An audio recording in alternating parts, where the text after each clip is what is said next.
समाजात घडणाऱ्या घटना पाहण्यासाठी निर्भीड निष्पक्ष चॅनल म्हणजे संपादक संजय कारंडे यांचं Ajinkyatara news channel. Ajinkyatara news चॅनलला लाईक करा, शेअर करा, सबस्क्राईब करा आणि कमेंटही करा. दुःखद अशी घटना काल नसरापूर या ठिकाणी झालेली आहे आणि या कुटुंबाच्या मध्ये मी संबंधित जी चिमुरडी आहे तिच्या आई, वडील आणि सर्व नातेवाईकांशी तपशीलवार चर्चा केलेली आहे आणि ती चर्चा अर्थातच कुठलाही फोटो किंवा व्हिडिओ न काढता त्यांच्याशी मी बोललेली आहे. किंवा सर्वजणांनाच मी ती विनंती केलेली होती. प्रचंड मोठ्या धक्क्यामध्ये हा परिवार आहे आणि लवकरात लवकर फाशीची शिक्षा होण्याच्या दृष्टिकोनातून कालच ॲडव्होकेट उज्ज्वल निकम यांच्याकडे या संदर्भात पाठपुरावा झालेला आहे की त्यांनी सरकारी वकील म्हणून भूमिका बजवावी.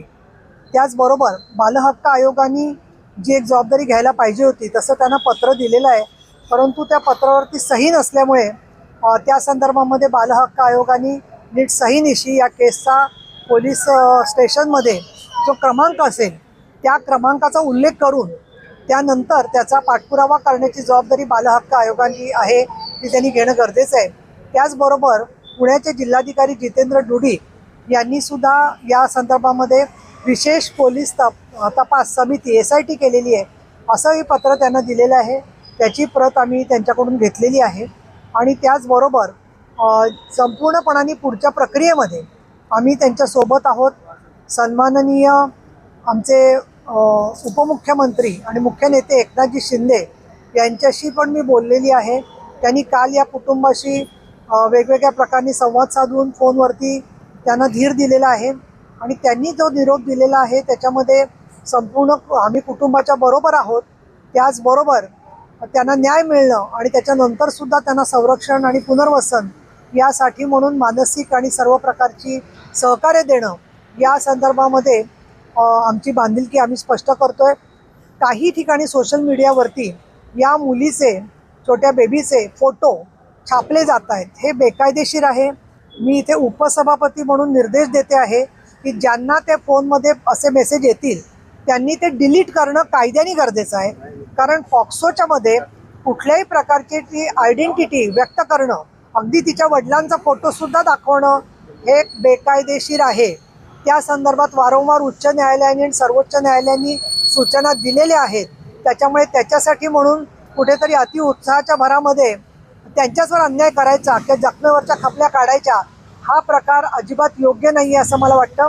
त्याचबरोबर या कुटुंबाच्या संदर्भातला जो तपशील आहे की ते कुठल्या समाजाचे आहेत आणि आरोपी कुठल्या समाजाचा आहे, या आधाराने अनेक प्रकारचे लोक गैरसमज पसरतील अशा प्रकारचे विवाद जे आहेत ते उभे करतायत कळत नकळत. हे अत्यंत निषेधार्ह आहे आणि घृणास्पद आहे. कायम अनेक दशकं आम्ही काम याच्या विषयावरती करतोय आणि आरोपी किंवा तो गुन्हेगार हे कुठल्या जातीचे आहेत किंवा धर्माचे आहेत हे पाहून न्याय होत नसतो. माणूस हे सर्व सारखे आहेत या भूमिकेतून सगळेजण एकत्रितपणाने सर्व जाती धर्माचे लोक ज्यांनी पीडितांच्या कुटुंबापाठीच ते उभे आहेत हे आज चित्र आहे. याचा राजकीय गैरफायदा घेण्याचा काही लोक काम करतायत आणि कुटुंबाला तुम्ही आंदोलनात या असे निरोप देत आहेत. एवढी मी तर म्हणेन की एकदम ज्याला आपण म्हणू की नीचपणाचं कृत्य दुसरं कुठलं नसेल की जे दुःखामध्ये सापडलेले आहेत त्या परिवाराला आंदोलनात येण्यासाठी म्हणून सांगत राहणं हे या योग्य गोष्टी नाही आहेत.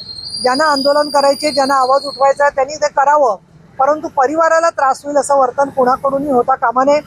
आम्ही तर कोठेवाडीच्या वेळेला पाहिलेलं आहे की जे परिवारातले नाही आहेत असे लोकसुद्धा परिवारातले म्हणून जाऊन उभे राहतात. तर या गोष्टी ज्या आहेत त्या आम्ही प्रत्येक गोष्टीची स्क्रुटिनी करण्याच्या संदर्भात सुद्धा दोन्ही पोलिसांना, ग्रामीण पोलीस आणि शहर पोलिसांना सांगणार आहोत की याचा कुठेही गैरफायदा जो आहे तो समाजकंटकांनी घेता कामा नये. माध्यमांनी मोठ्या प्रमाणामध्ये याच्यामध्ये त्यांच्याकडे फुटेज आहे. कालच्या आंदोलनाच्या मध्ये यांचे नातेवाईक किंवा भोर आणि नसरापूरमधले स्थानिक लोक कोण होते आणि राजकीय लोक कोण होते ही सुद्धा सगळी माहिती सरकारकडे आलेली आहे. तुमच्या माध्यमातून त्याचं लाईव्ह फुटेज संपूर्णपणाने सरकारकडे आहे. त्यामुळे मला असं वाटतं की याबद्दल मी एका व्यक्तीचं कथन ऐकलं की तिच्या वडिलांना पोलिसांनी कॉलर धरली असा तो व्यक्ती काल एका वाहिनीवर बोलत होता. मी आज जेव्हा विचारणा केली तेव्हा अशा कुठल्याही प्रकारचं वर्तन पोलिसांनी दबावाचं किंवा अशा पद्धतीने कॉलर धरणं वगैरे केलेलं नाही आहे हे तिच्या कुटुंबियांनी मला सांगितलेलं आहे. मला कोणालाही कसलंही सर्टिफिकेट द्यायचं नाही आहे, परंतु अशा परिस्थितीत असणारी अनेक कुटुंब मी गेल्या काही दशकांमध्ये पाहिलेली आहे. कोपर्डीच्या घटनेत सुद्धा काहीच झालं नाही असं जे लोक पसरवत आहेत त्यांना मी नम्रपणाने सांगू इच्छिते की कोपर्डीच्या घटनेमध्ये सेशन्स कोर्टामध्ये आरोपींना फाशीची शिक्षा झालेली आहे.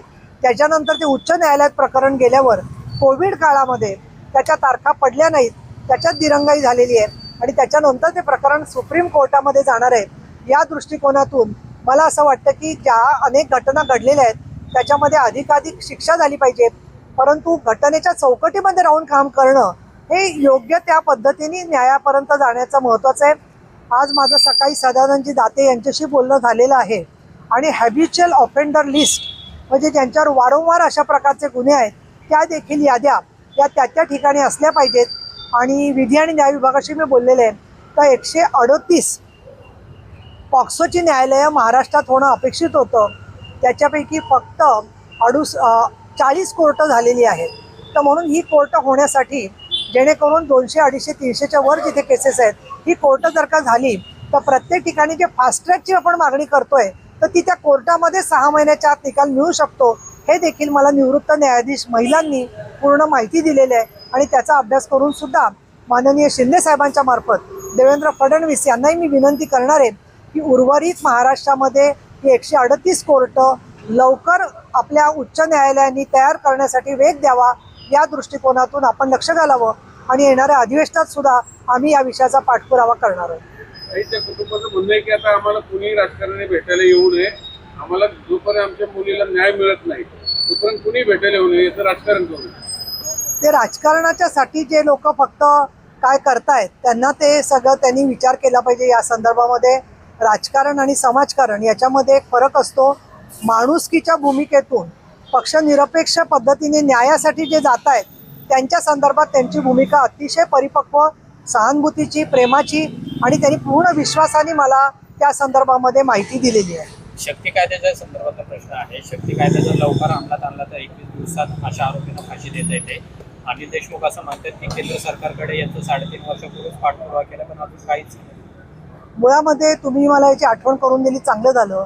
कारण एक जो म्हण आहे की जो झोपलेला आहे त्याला जागा करता येतं, पण ज्यांनी झोपेचं सोंग घेतलेलं आहे असे जे नेते मंडळी आहेत अनिल देशमुख आणि रोहित पवार आणि अनेक जण, शक्ती कायद्यातल्या सगळ्या सुधारणा 90% भारतीय न्याय संहितेमध्ये स्वीकारल्या गेलेल्या आहेत. म्हणून वेगळा कायदा करण्याच्या ऐवजी आत्ताच्या अधिवेशनामध्ये ॲसिड टाकणं आणि सायबर क्राईम याच्याबद्दलचा महाराष्ट्रासाठीचा वेगळा कायदा आता पारित झालेला आहे. तरीसुद्धा एखादा माणूस निघाला मुंबईहून पुण्याला जायला, तरी परत पुण्याला पोचल्यावरती परत म्हणतो की मुंबईला चला. केवळ तुमचं सरकार असताना आम्ही सुद्धा होतो त्या शक्ती कायद्यामध्ये. त्याच्यानुसार ज्या त्रुटी असतील भारतीय न्याय संहितेमध्ये त्या दूर करण्यासाठी सगळ्यांनी मिळून एकत्र प्रयत्न केला पाहिजे. तुम्ही जर का कायदा, मी तुम्हाला प्रत्येकाला तुलनात्मक अभ्यास पाहिजे तर पाठवते. दिशा कायद्यातले बरेचसे मुद्दे नव्हे 90% मुद्दे हे सगळेचे सगळे जर का भारतीय न्याय संहितेत आलेले आहे तर सातत्याने ही मागणी केली जाते. आणि याला कारण असं आहे की अनिल देशमुखांना स्वतःचं एक कृत्य लपवायचं आहे आणि ते म्हणजे पॅरोलवरती सरसकट लोकांना सोडून द्यायचा जो त्यांनी 19ला कोविडच्या नावाने निर्णय घेतला. नंतर परत न्यायालयाला सांगितलं आमच्याकडे जागा नाही आणि अनेक लोक पॅरोलवर सोडत असताना माझं स्वतःचं लेखी पत्र आहे त्यांना की ज्यांच्यावरती बलात्काराचे गुन्हे आहेत, खुनाचे गुन्हे आहेत, असे गंभीर गुन्ह्यात असणारे लोकांना पॅरोलवर सोडू नका. तरी त्यांनी न्यायालयात बाजू मांडली की आमच्याकडे कशी जेलमध्ये जागा नाही आहे. नंतर ते लोक पॅरोल संपल्यावर परत मी सभागृहामध्ये आठवण केली की तो पॅरोल संपलेत, आता कोविड गेलाय, त्यांना अटक कधी करणार.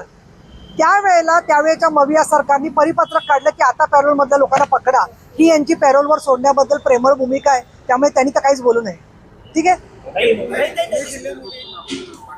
हो, मी आता इथून तळेगाव पोलीस स्टेशनला जाणार आहे आणि तिथे माळुंग्याच्या सगळ्या केसचा पाठपुरावा करणारे जे अधिकारी आहेत त्यांना भेटणार आहे.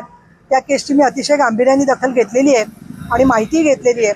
हे जे पीडित कुटुंब आहे ते महाराष्ट्रातलं नाही आहे, परप्रांतातलं आहे. त्यामुळे ते बॉडी घेऊन तिकडे निघालेले आहेत, म्हणून त्यांना भेटणं शक्य नसलं तरीसुद्धा चाकणच्या ज्या नगराध्यक्षा आहेत आणि चाकणच्या नगरसेविका ज्या आहेत त्यांना मी तळेगावच्या पोलीस स्टेशनला बोलावलेलं आहे आणि तिथे मी या संदर्भामध्ये या केसचा सुद्धा पाठपुरावा करणार आहे. त्याच्यातला जो आरोपी आहे तो अल्पवयीन आहे, तो 16 वर्षाचा आहे. परंतु लहान मुलांच्या मध्ये अशी समलैंगिकता जर का चालली असेल तर काही लोक सातत्याने बोलतात की आम्हाला, म्हणजे आम्ही शिवसेना शिंदे गटाला समलैंगिकताच्या प्रश्नावरती आम्ही काहीच बोलत नाहीये. ते मला काही कळेन असंच झालेलं आहे की ज्याच्यामध्ये गुन्हेगारी येते तिथे हा प्रश्न एकाचा राहतच नाहीये, सगळ्यांचा प्रश्न राहतो. इथे काय प्रत्येक माणसाला कोणी समलैंगिक म्हटलेलं नाहीये. ज्या ठिकाणी घटना झालेली आहे त्याच्यातून त्या बालकाचा मृत्यू झालाय, तर असे प्रकार होऊ नयेत या संदर्भामध्ये भूमिका घेणं आवश्यक आहे असं मला वाटतं. नाही, पॅरोलचं काय प्रकरण आहे आनंद देशमुखांचं, जरा नेमकं काय घोटाळा आहे? पॅरोलच्या संदर्भात मी हे झाल्यावर बोला. तुम्हाला भेटणार आहे भाऊ पत्रकार परिषदेनंतर. हे झाल्यावर बोला. नाही, पॅरोलच्या संदर्भात पुन्हा मी मगाशी नाही, मुद्दा असा आहे की ज्यावेळेला कोविडच्यामुळे सगळीकडे संसर्ग थांबवण्यासाठी ज्या उपाययोजना केल्या गेल्या त्याच्यामध्ये हॉस्पिटल कमी पडत होती, अडचणी होत्या. परंतु आमच्या गृह विभागाने पहिलं कार्य काय काढलं तर ह्या कैद्यांना एकत्र ठेवता येणार नाही जेलमध्ये, कारण काही बॅरॅकमध्ये गर्दी असते आणि संसर्ग होऊ शकतो. आणि असं म्हणून सगळ्या कैद्यांना, हजारो कैद्यांना पॅरोल देऊन टाकला. आम्ही त्यांना सांगत होतो की तुम्ही निकष लावा त्या संदर्भामध्ये, विशेषतः जे हॅबिच्युअल ऑफेंडर्स आहेत, ज्या विशेषतः जे अल्पवयीन मुलांच्यावरती बलात्कार केलेले लोक आहेत, किंवा काही लोक पत्ता बदलून जातात. जसं आपल्याकडे बरेचसे तडीपार लोक मुळशी किंवा भोरमध्ये येऊन राहतात, नव्या मुंबईत जातात काही लोक, तिथे राहतात. तर असे जे लोक आहेत त्यांना पॅरोलवर सोडल्यावर तुम्ही बंधनं आणा की तो त्या पोलीस स्टेशनच्या हद्दीबाहेर गेला तर त्यांनी ते कळवलं पाहिजे. पण बऱ्याचशा गुन्हेगारांनी काय केलं की पॅरोल मिळाल्यावर ज्याचा उल्लेख केला होता तिथे न राहता तिथून परस्पर दुसरीकडे निघून गेले. मग त्या पोलिसांनी 19 पासून ते 22 पर्यंत, म्हणजे कोविड संपेपर्यंत जो पाठपुरावा करायला हवा होता तोही शक्य त्यांना झाला नसेल लॉकडाऊनमुळे.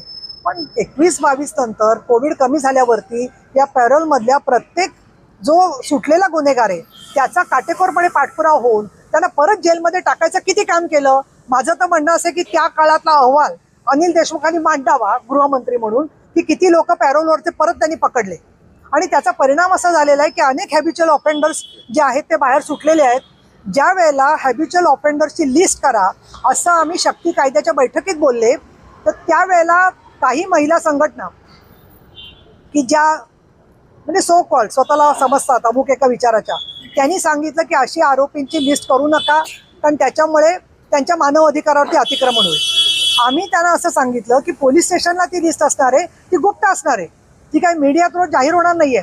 पण मीडियाकडे न जाता सुद्धा प्रत्येक पोलीस स्टेशनला ती यादी असेल तर या लोकांच्या वरती थोडं लक्ष ठेवणं शक्य होऊ शकेल. आणि शेवटचा मुद्दा की महिला दक्षता कमिट्यांच्या मार्फत जे काम चालत होतं त्याला गेल्या काही वर्षांमध्ये संपूर्ण खीळ बसलेली आहे. फक्त भरोसा सेलमध्ये काम चालतं. त्यामुळे आज ज्या इथे सगळ्या महिला कार्यकर्ते आहेत की ज्या महिला दक्षता समितीचे सदस्य म्हणून काम करू शकतात, त्या कुठल्याही पक्षाच्या किंवा पक्षनिरपेक्ष काम करणाऱ्या महिला, त्यांचा सहभागच पोलिसांच्या कामात राहिलेला नाही आहे, तो वाढवावा असं मी सदानंदजी दाते, माननीय मुख्यमंत्री देवेंद्र फडणवीस, माननीय उपमुख्यमंत्री एकनाथ शिंदे, माननीय उपमुख्यमंत्री सुनेत्रा पवार या सगळ्यांना सांगितलेलं आहे. दुर्दैवाने महिला बाल विकास विभाग त्यांनी त्यांचं स्वतःहून पीडित मुलीचं आणि कुटुंबाचं समुपदेशन केलं पाहिजे. तेही स्वतःहून समुपदेशन करत नाहीत. त्यांची अपेक्षा अशी की पोलिसांनी आम्हाला कळवावं. तर मी गेल्या आठवड्यातच त्यांच्या आयुक्तांना, महिला बाल कल्याणच्या उपायुक्तांना निर्देश दिलेले आहेत की त्यांनी स्वतःहून दर आठवड्यात विचारावं आणि ज्या केसेस झाल्या असतील त्यांना स्वतःहून महिला विकास अधिकाऱ्यांनी समुपदेशन केंद्र असो का नसो तिथे त्या ठिकाणी त्यांनी स्वतः समुपदेशनाची व्यवस्था केली पाहिजे असे मी अनेक या संदर्भातली भूमिका घेतलेली. असे हॅबिच्युअल किती काही संकेत आले नाही, गायब झाले, त्याचा तो अहवाल त्यांनीच त्या पोलिसांनी काय ते त्याच्या संदर्भातील प्रश्नोत्तर आहेत विधानमंडळाचे. थांबा जरा मॅडम, मी बोलते तुमच्याशी.